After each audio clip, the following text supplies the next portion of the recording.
నిజంగా సిగ్గు ఇజ్జత్ మానం ఉన్న ముఖ్యమంత్రి అయితే ఈ పాటికి రాజీనామా చేస్తుండే. చిత్రహింసలు పెట్టిన మాట వాస్తవం అని ఒక రిటైర్డ్ సుప్రీంకోర్టు జడ్జి చెప్పినాక కూడా ఇజ్జత్ లేని ముఖ్యమంత్రి నీతిమాలిన మాటలు ఆయన పార్టీ మాట్లాడుతూ ఉన్నది. అందుకే ఈ కమిషన్ ఆర్డర్ కూడా ఇచ్చింది. మాకు ఖచ్చితంగా 6 వారాల లోపల కంప్లయన్స్ చెప్పండి, ఏం యాక్షన్ తీసుకుంటారు పోలీస్ ఆఫీసర్స్ మీద అని. ఇవాళ నేను రేవంత్ రెడ్డి ప్రభుత్వాన్ని డిమాండ్ చేస్తా ఉన్నా.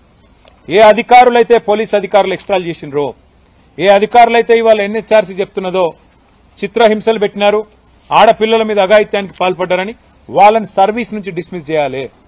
సస్పెండ్ కాదు, ఖచ్చితంగా సర్వీస్ నుంచి తొలగించాలని చెప్పి మేము డిమాండ్ చేస్తున్నాం. అట్లాగే వాళ్ళకి గిన్న న్యాయం చేయకపోతే నేను వాళ్ళందరికీ మాటిస్తా ఉన్నా, మళ్ళా పోతాం సుప్రీంకోర్టు అవసరమైతే. ఎన్హెచ్ఆర్సీ రిపోర్ట్ ను కూడా తుంగలో దొక్కుతున్నది ప్రభుత్వం అని చెప్పి సుప్రీంకోర్టుకు పోతాం.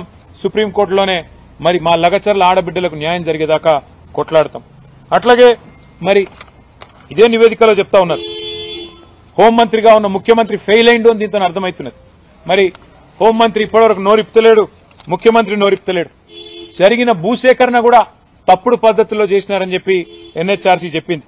చట్ట ప్రకారం కాకుండా పోలీసుల దౌర్జన్యంతో, మానవ హక్కుల ఉల్లంఘనతో ఈ భూసేకరణ జరిగిందని చెప్తా ఉన్నారు. అందుకే నేను డిమాండ్ చేస్తా ఉన్నా, మీరు కనుక భూసేకరణ రద్దు చేయకపోతే మాకు సమాచారం ఉంది, హైకోర్టులో స్టే ఉన్నప్పటికీ మీరు చాటుమాటు చేసుకుంటా పోతా ఉన్నారు. ఖచ్చితంగా అది కూడా బయటకు వస్తుంది. తప్పకుండా మళ్ళొక్కసారి కోర్టు ద్వారా కంటెంప్ట్ కూడా మీరు ఎదుర్కొంటారు.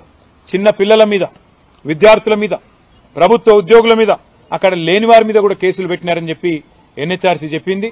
మరి ఇప్పటికైనా మా ఆరోపణలన్నీ వాస్తవాలు, మేము చెప్పిన ప్రతి మాట వాస్తవం అని చెప్పి, బీఆర్ఎస్ చేసిన వాదన వాస్తవం అని చెప్పి ఎన్హెచ్ఆర్సీ ఏదైతే నివేదిక ఇచ్చిందో దానికి నేను ఎన్హెచ్ఆర్సీకి కూడా నేను ధన్యవాదాలు తెలియజేస్తా ఉన్నా. మరి ప్రభుత్వాన్ని నేను కోరుతా ఉన్నా, ముందుకు రండి. నిజంగా రేవంత్ రెడ్డి పాత్ర లేకపోతే, తిరుపతి రెడ్డి పాత్ర లేకపోతే, ఏ పోలీస్ అధికారులు ఓవర్ యాక్షన్ చేసినరో వాళ్ళని వెంటనే సర్వీస్కి వెళ్ళి డిస్మిస్ చేయండి. లేకపోతే మీ పాత్ర ఖచ్చితంగా ఉన్నది, మీరు చెప్తేనే జరిగింది అనుకోవాల్సి వస్తుంది. తప్పకుండా మీరు కనుక చర్య తీసుకోకపోతే 6 వారాల్లో మరి సీఎస్ కు డీజీపీకి ఆదేశం ఇచ్చింది ఎన్హెచ్ఆర్సీ. మీరు చర్య తీసుకోకపోతే మేం తీసుకుంటాం, మేం సుప్రీంకోర్టు కోసం ఈ ఆడబిడ్డలను అన్యాయంగా వదిలిపెట్టం, అగాధం వదిలిపెట్టం. ముఖ్యమంత్రి కూడా రాజీనామా ఎట్లాగూ చేయడు, ఆయన సిగ్గులేనోడు. కానీ క్షమాపణ చెప్పాలి. ఏ ప్రజలైతే నీ కోట్లేసి గెలిపించారో, ఏ కొడంగలు వాళ్ళని ఈ తీరుగా కొట్టినందుకు, ఆడబిడ్డల మీద చేసినందుకు నిజంగా నీకు సిగ్గుంటే క్షమాపణ చెప్పమని చెప్పి కూడా నేను రేవంత్ రెడ్డిని డిమాండ్ చేస్తా ఉన్నా.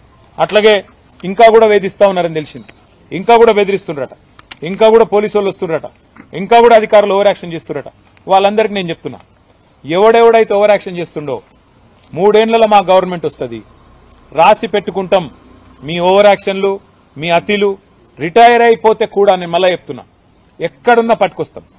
తప్పకుండా హిసాబ్ కితాబ్ మొత్తం కూడా మేం చేస్తాం. ఎందుకంటే ఈ స్థాయిలో సుప్రీంకోర్టు చెప్పినాక, సుప్రీంకోర్టు రిటైర్డ్ జడ్జి ద్వారా ఎన్హెచ్ఆర్సీ చెప్పినాక కూడా మీరు ఓవర్ యాక్షన్ చేస్తే, హైకోర్టు స్టే ఉండగా కూడా రేవంత్ రెడ్డి ఆడిచ్చినట్టు ఆడితే మేము కూడా తప్పకుండా మీ పద్ధతిలోనే జవాబు చెప్పాల్సి వస్తుంది, గుర్తుపెట్టుకోమని చెప్పి కూడా అధికారులను నేను కోరుతా ఉన్నా.